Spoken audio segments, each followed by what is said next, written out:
राधे राधे, जय श्री कृष्णा, जय श्री राम। साथियों, कैसे हो आप सभी? आई होप आप सभी लोग बहुत अच्छे होंगे। आप सभी का हमारे चैनल त्योहारों के रंग पर बहुत बहुत स्वागत है। तो चलिए दोस्तों, आज की इस वीडियो में हम कार्तिक मास की कथा सुनाएंगे और यह कथा अध्याय 1 की कथा है। श्री सूत जी ने 28,000 सनकादिक ऋषियों से कहा, अब मैं आपको कार्तिक मास की कथा विस्तार पूर्वक सुनाता हूँ, जिसका श्रवण करने से मनुष्य के सभी पाप नष्ट हो जाते हैं और अंत समय में वैकुंठ धाम की प्राप्ति होती है। सूत जी ने कहा, श्री कृष्ण जी से अनुमति लेकर देवर्षि नारद के चले जाने के पश्चात सत्यभामा प्रसन्न होकर भगवान कृष्ण से बोले, हे प्रभु, मैं धन्य हुई, मेरा जन्म सफल हुआ। सत्यभामा प्रसन्न होकर भगवान श्री कृष्ण से बोली, हे प्रभु, मैं धन्य हुई, मेरा जन्म सफल हुआ। मुझ जैसी त्रिलोक की सुंदरी के जन्मदाता भी धन्य हैं, जो आपकी 16,000 स्त्रियों के बीच में आपकी परम प्यारी पत्नी बनी। मैंने आपके साथ नारद जी को वह कल्प वृक्ष आदि पुरुष विधि पूर्वक दान में दिया था, परंतु वही कल्प वृक्ष मेरे घर लहराया करता है। यह बात मृत्युलोक में किसी स्त्री को ज्ञात नहीं है। हे त्रिलोकीनाथ, मैं आपसे कुछ पूछने की इच्छुक हूँ। आप मुझे कृपया कार्तिक महात्म्य की कथा विस्तार पूर्वक सुनाइए, जिसको सुनकर मेरा हित हो और जिसके करने से कल्प पर्यंत भी आप मुझसे विमुख न हो। सूत जी आगे बोले, सत्यभामा के ऐसे वचन सुनकर श्री कृष्ण ने हंसते हुए सत्यभामा का हाथ पकड़ा और अपने सेवकों को वहीं रुकने के लिए कहकर विलास युक्त अपनी पत्नी को कल्प वृक्ष के नीचे ले गए। फिर हंसकर बोले, हे प्रिय, 16,000 रानियों में से तुम मुझे प्राणों के समान प्यारी हो। तुम्हारे लिए मैंने इंद्र एवं देवताओं से विरोध किया था। हे कांते, जो बात तुमने मुझसे पूछी है उसे सुनो। एक दिन मैंने तुम्हारी इच्छा पूर्ति के लिए गरुड़ पर सवार होकर इंद्रलोक जाकर कल्प वृक्ष मांगा था। इंद्र द्वारा मना किए जाने पर इंद्र एवं गरुड़ में घोर संग्राम हुआ और गौलोक में भी गरुड़ जी गौओं से युद्ध किया। गरुड़ की चोंच की चोट से उनके कान एवं पूंछ कटकर गिरने लगे, जिससे 3 वस्तुएं उत्पन्न हुईं। कान से तम्बाकू, पूंछ से गोभी और रक्त से मेहंदी बनी। इन तीनों का प्रयोग करने वालों को मोक्ष नहीं मिलता है। तब गौओं ने कहा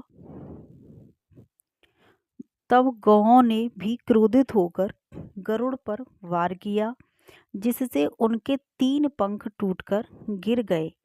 इनके पहले पंख से नीलकंठ, दूसरे से मोर और तीसरे से चकवा चकवी उत्पन्न हुए। हे प्रिय, इन तीनों का दर्शन करने मात्र से ही शुभ फल प्राप्त हो जाता है। यह सुनकर सत्यभामा ने कहा, हे प्रभु, कृपया मुझे मेरे पूर्व जन्मों के विषय में बताइए कि मैंने पूर्व जन्म में कौन कौन से दान, व्रत व जप नहीं किए हैं। मेरा स्वभाव कैसा था, मेरे जन्मदाता कौन थे और मुझे मृत्युलोक में जन्म क्यों लेना पड़ा। मैंने ऐसा कौन सा पुण्य कर्म किया था जिससे मैं आपकी अर्धांगिनी हुई। श्री कृष्ण ने कहा, हे प्रिय, अब मैं तुम्हारे द्वारा पूर्व जन्म में किए गए पुण्य कर्मों के बारे में बताता हूँ। विस्तार पूर्वक कहता हूँ, उसे सुनो। पूर्व समय में सतयुग के अंत में मायापुरी में अत्रि गोत्र में वेद वेदांत का ज्ञाता देव शर्मा नामक एक ब्राह्मण निवास करता था। वह प्रतिदिन अतिथियों की सेवा, हवन और सूर्य भगवान का पूजन किया करता था। वह सूर्य के समान तेजस्वी था। वृद्धावस्था में उसे गुणवती नामक कन्या की प्राप्ति हुई। उस पुत्रहीन ब्राह्मण ने अपनी कन्या का विवाह अपने ही चंद्र नामक शिष्य के साथ कर दिया था। वह चंद्र को अपने पुत्र के समान मानता था और चंद्र भी उसे अपने पिता की भांति सम्मान देता था। एक दिन वे दोनों कुश व समिधा लेने के लिए जंगल में गए। जब वे हिमालय की तलहटी में भ्रमण कर रहे थे तब उन्हें एक राक्षस आता हुआ दिखाई दिया। उस राक्षस को देखकर भय के कारण उनके अंग शिथिल हो गए और वे वहां से भागने लगे। भागने में भी असमर्थ हो गए। तब उस काल के समान राक्षस ने उन दोनों को मार डाला। चूंकि वे धर्मात्मा थे इसलिए मेरे पार्षद उन्हें मेरे वैकुंठ धाम में मेरे पास ले आए।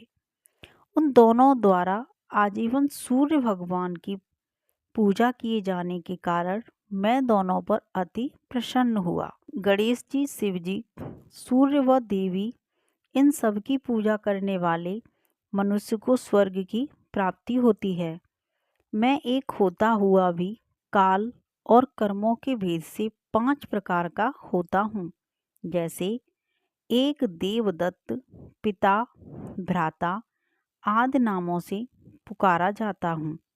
जब वे दोनों विमान पर आरूढ़ होकर सूर्य के समान तेजस्वी, रूपवान, चंदन की माला धारण किए हुए मेरे भवन में आए तो वे दिव्य भोगों को भोगने लगे।